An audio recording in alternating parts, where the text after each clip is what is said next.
So,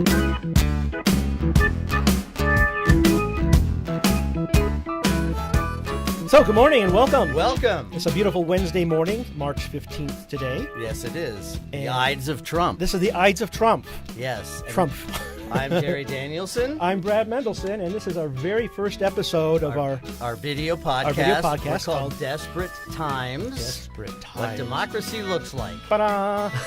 We're going to launch the series with a little bit of politics and some current events and maybe the arts some and cultural society. things and a little fun. And we'll have some interviews with people. Right. And hopefully keep you entertained for 30 minutes. Hopefully. And maybe you'll learn something.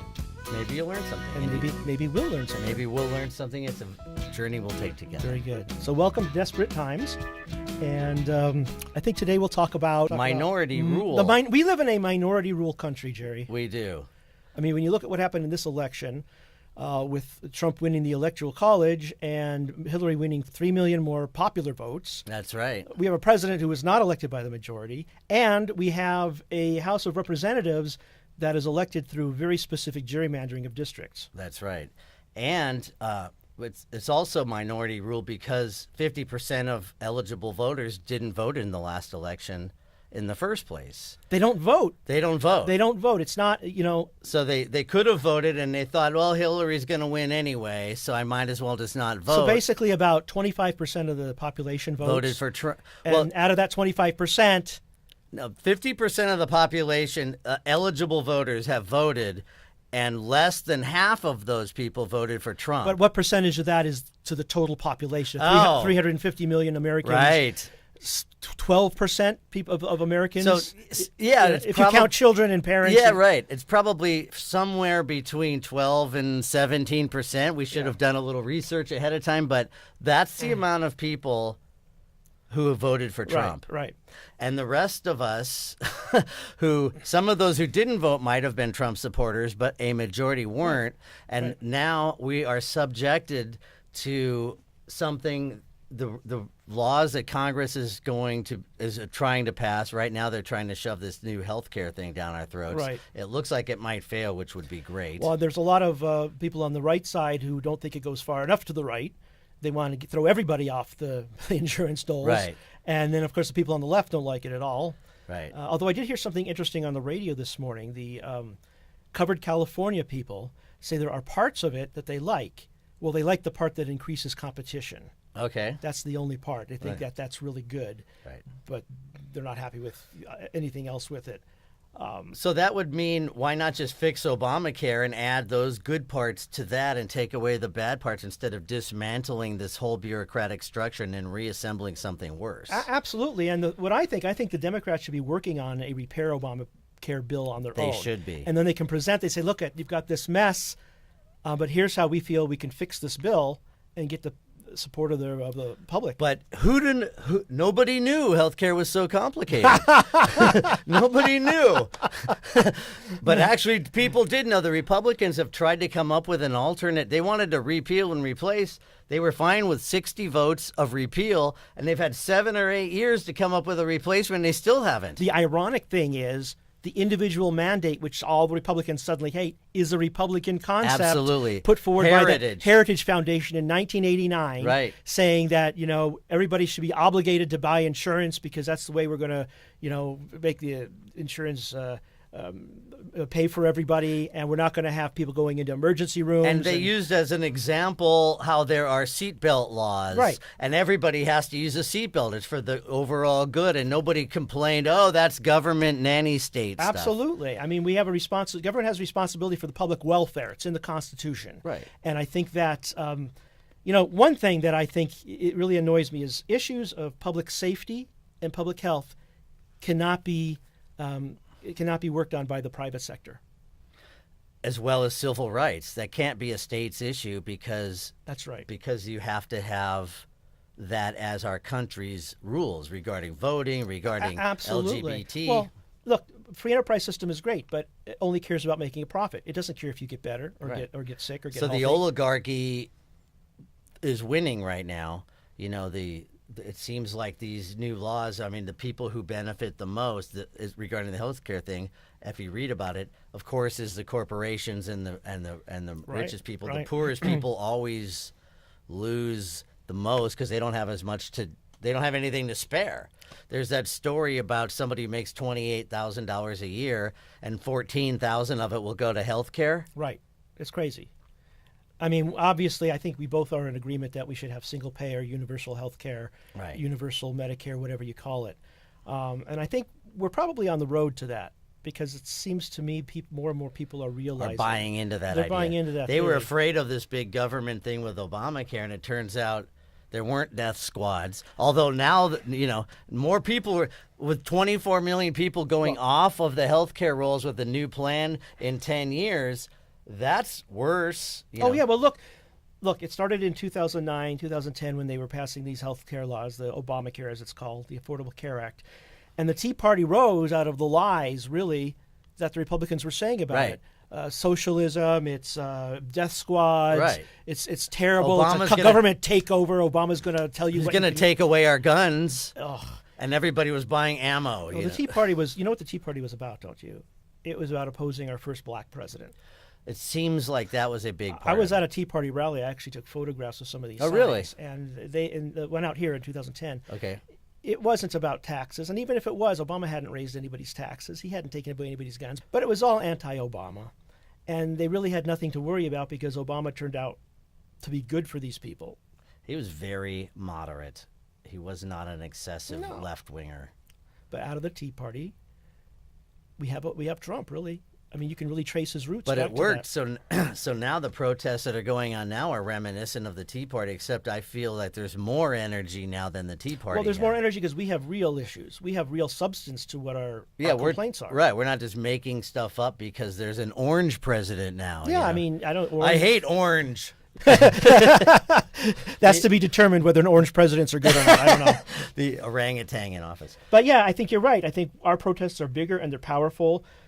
They're self-motivating. There's so many people who have not been involved in politics who are getting involved, and we're concerned of many of the issues that that present perhaps problems for us if they get passed as legislation, and the fact that Trump is such an ill-qualified, Thin-skinned ignorant liar. Psychopathic liar. psychopath, a sociopath. And his supporters just believe whatever he says, even though it's demonstrably false half the time. Well, speaking of protests, Speaking of protests, you and I were at a protest a couple weeks ago about our Congressman Steve Knight, in the 25th Congressional District. California's 25th Congressional District, trying to get him to have a town hall meeting with his constituents. Right. Here we are at the College of the Canyons University Center, and this is called the SCV Resistance Democrat Night Out. Is that it, what we're called? That's what we're called. And this is where some of the local representatives are gathered, especially Steve Knight is here, and we're here to send a message about wanting to keep our health care. And he has been avoiding these rallies, and now we're here. We followed him here, basically. Everybody knew he would be here. So our presence here is to send a message about the ACA, and we're interviewing folks about why they want to be here. There's a nice-sized crowd, and it's growing and growing. Show me what democracy looks like. This is what democracy looks like. Do not take our ACA! Do not take our ACA! Do not take our ACA! Do not take our ACA! Do not take our ACA! And which worked. He was refusing to do it, and then finally he did it, but he picked the 25th Congressional District is large, so it goes to Simi Valley, it goes through Santa Clarita, and up to Lancaster. And he picked the Lancaster one, which only holds a smaller amount of people at the venue. As far away as you can get from And the it rest was of like it. 8 in the morning. And he only took a certain number On of a people in Saturday. on a Saturday. And so there were more people outside with signs protesting and shouting, "This is what democracy looks like," and shouting slogans than there were allowed in the town hall. But he did have a town hall, and He one did of the have a big town topics, hall. of course, is the health care and all that. Healthcare. And there was another issue about whether or not he thinks Trump should reveal his taxes. And he said he said, thought- yes, I think he should reveal his taxes. But then when the House had a vote on forcing the president to reveal his he taxes, voted no. he voted against it.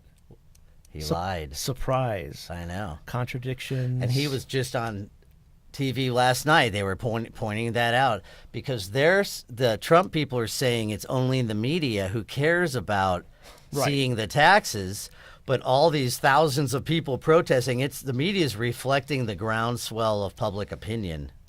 Why don't you think the conservatives are against Trump showing his taxes? Because they care about party over Right. country. They want if him. if it was Hillary, I mean, she was completely transparent, or Obama or Clinton or any, they would say you have to do it, and it'd be this huge bullying tactics to get them to Well, of do course. it. But what I don't understand is, let's say they find out Trump did some horrible crimes and misdemeanors worthy of an impeachment, and he Yeah. was impeached and was convicted in the Senate and removed. They'd have Pence, who to me seems to be much more palatable to everybody. So what do they have to lose? They don't eat their young.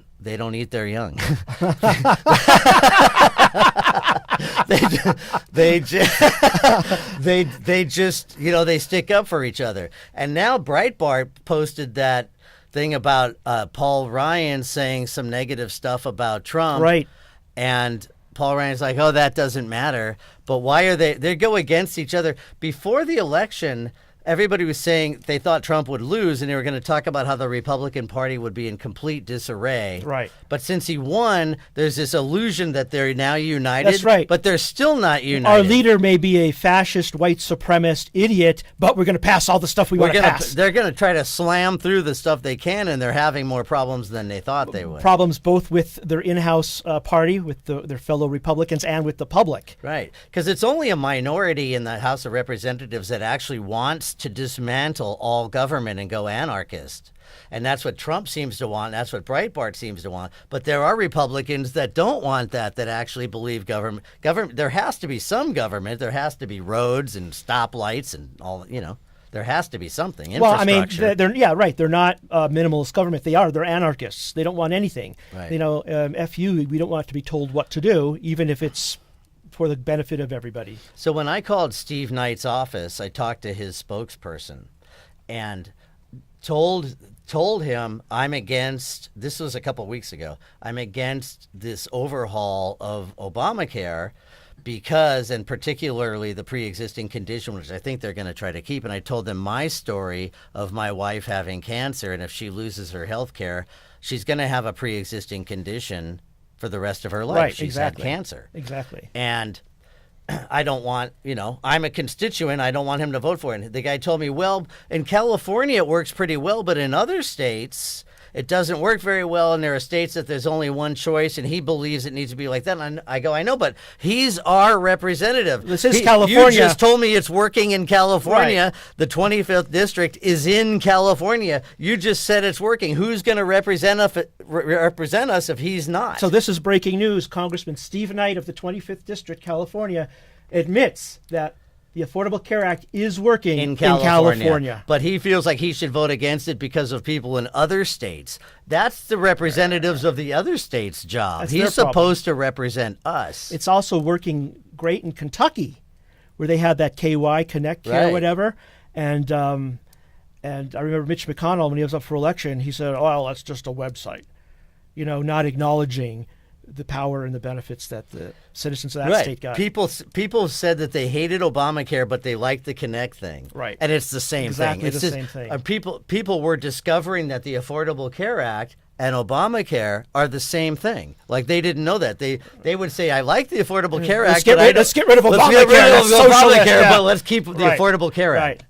Remember in the protests, it's like, ain't get the government hands off my Medicare. Yeah. I'm meditating. Yeah. And now but if it's the Republicans doing it, it's like, oh, well, that's fine, But they've always been against Social Security. Remember George W. Bush went on that tour after his second election, trying to get people to buy into the stock market and get rid of Social Security. It's a good thing that didn't work, because the stock market went bankrupt. Well, that's what they want a to do. few years That's after what they that. want to do with healthcare. They want everybody to have an account, a savings account, invest it however you want to invest it, and use that money for your healthcare. And don't buy the new. Doesn't work. Don't buy the new iPhone, Jerry. Yeah, because $100,000 surgery or a $500 iPhone, it's almost the same Almost thing. the same. Almost the same. They can open you up, but they can't do any. If I just surgery. hadn't have bought that iPhone, I could have afforded my open heart surgery. Oh man, too bad. But it's kind of worth it, isn't it? It's cool. It is. Yeah. I'd rather have the iPhone. I mean, but that's how ridiculous it is, and it is kind of breaking news. It's weird that he would not he admits it works in California, but he's voting with his party because of these other states. I mean, he should be true to where he comes from. I think people and I said we voted him in. I think we voted him in. And we will vote him out again. I but think he needs to represent us. 2018 is here. It's here already. People are already. They're over anxious. The candidates are already announcing their candidacy. There's a lot of people going to come to the polls. Right. He's going to be gone. I hope. Along with a majority of the of his party. Let's hope. I don't think it's sustainable for a year and a half to keep pulling us over. It's really they can't fool us. Get out the vote. They're trying to fool everybody. They were able to do that 8 years ago. It's not working now. You know, there's now precinct in our Santa Clarita area. We now have precinct captains and stuff, and all this infrastructure is finally happening. Something we've tried to do for years. You're talking about the Democratic Party. Yeah. Yes. Trying to get the infrastructure ready to get out the vote for the next election. We've tried before, but now so many people are motivated. There are like precinct captains and door-to-door registration going on now. So let's make that work. So in 2018, November, whatever party you're with, go out and vote. Bring your friends. Get to the polls. Let's have 100% turnout this year. Let's do it. So back to the topic of people who don't vote. Oh man, because our guest interview today is about that. Is about that. We feel that everybody has a moral and a social obligation. It's a civic duty to vote. Right. And people who don't, I mean, I think I have voted in every election since I became 18, with a few exceptions on some of the local ones if I was sick or I couldn't get to the polls. Right. But we just had an election for one thing. And I voted. I voted for it, of course. It's important. Votes matter. Right. But some people don't believe their vote counts. Yeah, or it's all rigged, and a lot of people say, I'm not going to vote. Hillary's going to win anyway, so why should I vote? And I always tell them, what about, there were 19 propositions on the ballot, and those are all local or at least statewide. There's the assembly, there's local Congress, there's school board, water board. All that stuff is very local. And it's very important. A lot of those things directly affect your day-to-day life. Water board, I mean, and the school decisions board. they make, school board. It matters. It matters. But even the president, people say it doesn't matter. President, look, we know that Hillary won the presidential election by 3 million more popular votes. Most of them are from California, right? Right. I mean, and it's important that we know that if those people hadn't voted, Trump would have more of a mandate. But there was still a lower turnout than when Obama ran in 2008. It's amazing. But in the states Hillary lost, like Michigan, if more people would have just voted, it was only something like 3 votes per precinct in Michigan. Yeah, it was a very slim margin. It was apathy. People didn't like Hillary and they didn't like Trump, so why should I vote? And so now those people who didn't vote, I see them on Facebook and social media talking about how much they hate Trump, but yet they didn't lend their own voice to the election when it actually mattered. Well, if all these people who are protesting now show up at the polls in 2018, right, we can landslide. We can landslide Congress. We can turn the Congress blue. We've got to try. And I think that's a possibility and prevent Trump from passing a lot of these. The Senate's close, even though the next election leans Republican because there's more Democratic seats up for grabs. But in a wave election, it could go our way anyway. But if we can sustain all this energy and protesting and just that wave of energy, if we can sustain it all the way to the election, I think we have a really good chance. But the idea is that the people, maybe now, finally, the people who didn't vote will now vote because they see that if it is in numbers. And I'm hoping that they do, and we'll find out with our next guest after the break. Yes. Is a film director, right? Mark Pirro, who claims he doesn't vote, he doesn't believe in voting, and he doesn't think his vote is worth anything. And we're going to challenge him on that. He's suddenly discovered politics because he's so offended by Trump. It's amazing. And now all of a sudden he cares, and maybe we can talk him into voting. Well, let's see what happens. Election. But right now, we've got a really important message for you from our sponsors. Okay. See you on the other side. Ciao. I use it.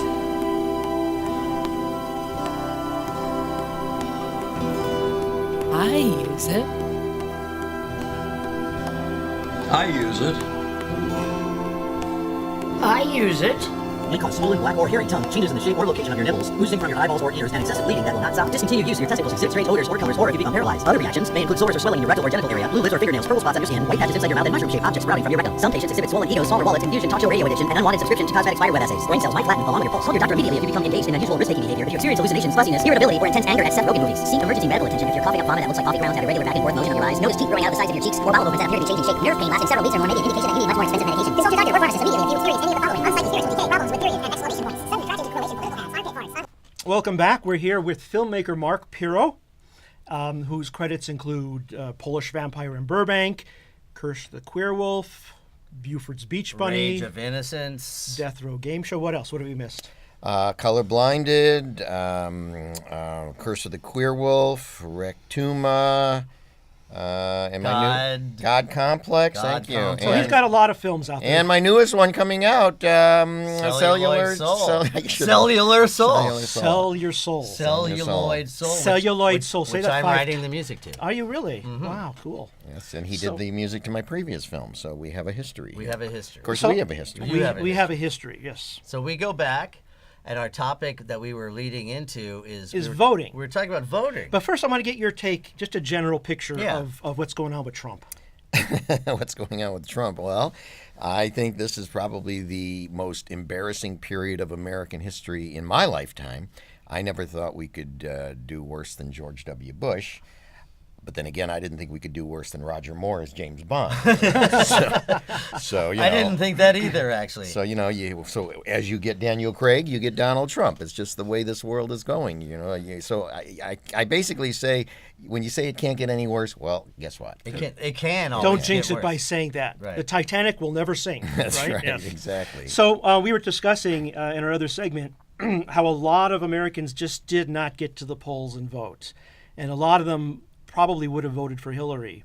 But were either disenfranchised with Bernie, who didn't get the... Or they didn't care or for they didn't Hillary, care, but they or- thought she would win anyway because Trump could never win. People thought Trump could never win, so they didn't vote. So we're discussing about the importance of voting, that every citizen should vote. And my discussions with you is you are a non-voter. Never voted. Explain yourself. Explain myself. There's a lot of things I've never done. Why don't you vote, Mark? Because to me, it's a complete waste of time, especially if you live in a state like California.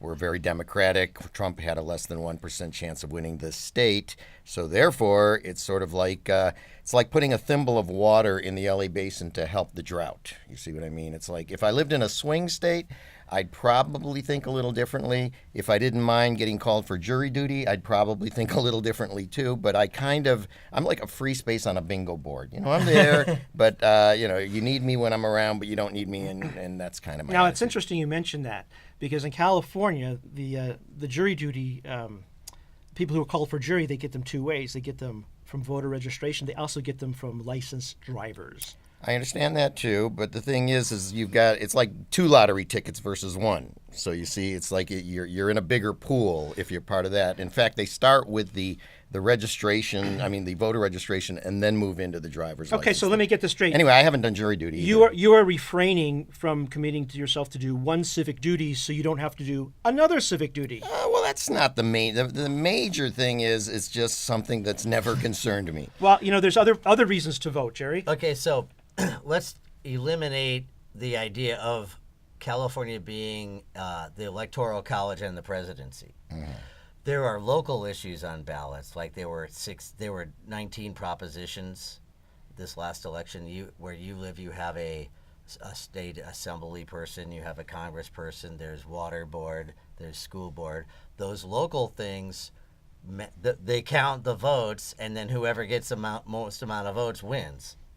So I don't think it's a waste of time. So I used to tell people, if you don't care about president, don't vote for president, but vote for all these other things. And there are elections, like our next election in 2018, president won't be on the ballot, but Congress will, Assembly will, School Board will, Water Board will. There are propositions and measures. And do you believe those votes aren't counted, or do you believe first of all, only one vote doesn't matter? I didn't know that we voted on waterboarding. I just thought that was something that they do. Such a how ignorant You should I vote am. no on waterboarding. No on on waterboarding. waterboarding. But no, it's one of those things. It's like sometimes there's so many things involved in one or two issues that I'm the one person that says, well, I'm not the one person, but I'm the person that says, find me one thing that's ever won by one vote.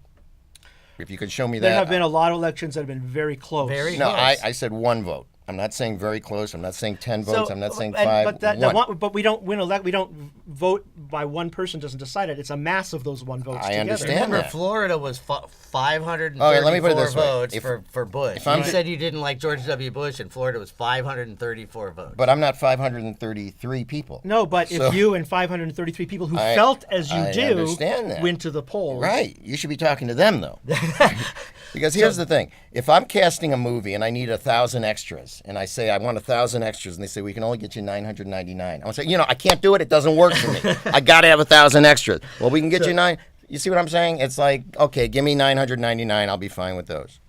But still, if you vote, I think you earn a louder voice when the outcome turns out the way you want it or when it doesn't, because you actually help to contribute to the outcome. But how does that change your voice? And I don't see how it's a waste of time. You could just have an absentee ballot, spend 5 minutes clicking it, and put it in the mail. So you'd be wasting 5 minutes. Also, we were talking about Hillary. Hillary won California by a large margin of popular Absolutely. vote. 3 million more people voted for Hillary than Trump. Most of those people came from California. And how'd that work out for you? Well, it works out because we can say to Trump, you do not have a mandate because you lost the popular vote by 3 million and votes. then he could say they're all But the idea illegals. is if everybody thought like that, then nobody would I was vote. waiting for that one. If everybody thought like me, we'd only need one candidate because it'd be the one I want. It'd be you. Yeah. But see, everybody doesn't think like me. So that's the problem. That is a big problem. If everybody just thought like you, then the world would be... So his website is pirromount.com, PIRROMOUNT.com, and he takes you take submissions, letters to the editor, contact information. You can write Mark and let him know why you think Mark should vote. How's that? Yeah, let's do that. And while you're doing it, buy something there. 'Cause I sell a lot of movies and toys and DVDs. Getting back to this one issue, though, we do realize how passionate you've been about the current election with the president, Oh, yeah. Trump and everything, and you've really shown a real interest in the political scene. But that doesn't translate to you then to go out No. and try to make... So you don't intend on voting in the next election? My plan is to cast my first vote when I'm 100. And then that way I'll have the news there and the TV and the press and all that. And when they all follow me in there, I'm just going to go like that. But I will at least have them there so they can see that, I got some kind of press going. Yeah, that's my plan. And I'm sticking to it. Well, you heard it here. Another, 4 or 5 years? Mark will cast us.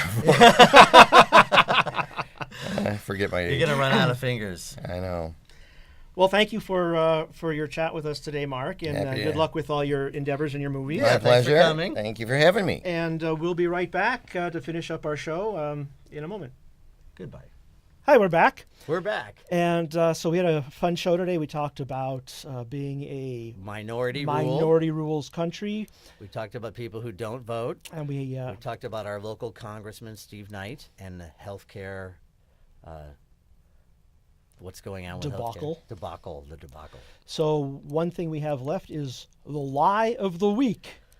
And I have two volunteers, but I'm Okay. going to go with wiretapping doesn't really mean wiretapping with the Yes, quote marks. wiretapping. Sean Spicer's like, why? He didn't necessarily mean wiretapping when he tweeted wiretapping. And then Kelly Conway elaborated on that. There was an article this week that talked about how you can surveil someone through their phones, through their, certainly through their television sets, any number of different ways, and microwaves that turn into cameras, etc. a microwave can be a camera. A microwave can be a camera. So when Trump was accusing Obama of wiretapping he him, meant he meant that the microwave was filming the him. microwave was following Trump around. And it was personally Obama, apparently, who was doing that. That's But right. he didn't mean. That's right. The other lie. He didn't personally mean Obama. Obama had it done.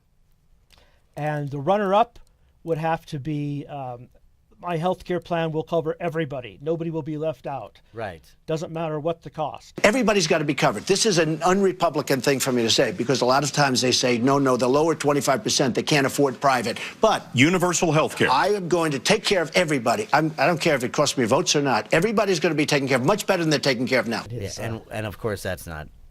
He doesn't care. That's not half the truth. He says whatever he wants to say. He makes it up as he goes along. So thank you for joining us. We're going to have a really fun show next week when we'll have some more entertaining thoughts on the political system and another guest. That's right. So until then. Until then, adios. Bye, sir.